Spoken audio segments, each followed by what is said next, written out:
शीर्षक फुसफुसाती हुई चाबी। धनपुर नाम के एक शांत गांव में अर्जुन नाम का एक लड़का रहता था, जिसे अजीब चीजें इकट्ठा करने का शौक था। पंख, पत्थर, टूटे हुए घड़ियां और चाबियां हों। एक शाम जब वह अपने दादाजी के साथ अटारी की सफाई कर रहा था, उसे एक पुरानी जंग लगी चाबी मिली जो लाल धागे से बंधी थी। वह बहुत पुरानी लग रही थी और अजीब बात यह थी, वो फुसफुसाती थी।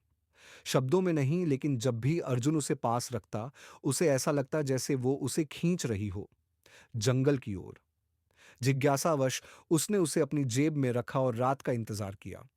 टॉर्च और हिम्मत के साथ वो चुपचाप जंगल की ओर निकल पड़ा। पेड़ विशालकाय लग रहे थे और हवा में अजीब आवाजें थीं।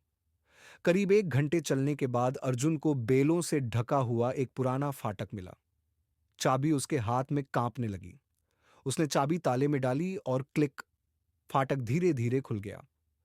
अंदर कोई खजाना या खंडहर नहीं था, बल्कि एक खूबसूरत बगीचा था जो चांदनी में चमक रहा था। सुनहरे पंखों वाले पक्षी उड़ रहे थे और बीच में एक छोटी सी झोपड़ी थी। बाहर एक बूढ़ी औरत बैठी ऊन बुन रही थी। तुम चाबी वापस ले आए हो? उसने बिना देखे ही कहा।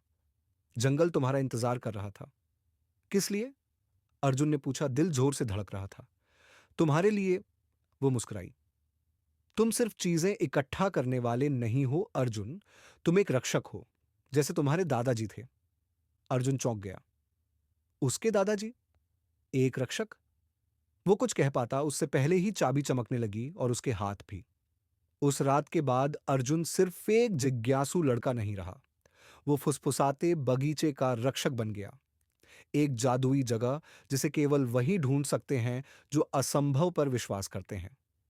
और अटारी में उसके दादाजी चुपचाप मुस्कुराए और एक पुरानी किताब, वन रक्षकों के रहस्य, वापस शेल्फ पर रख दी।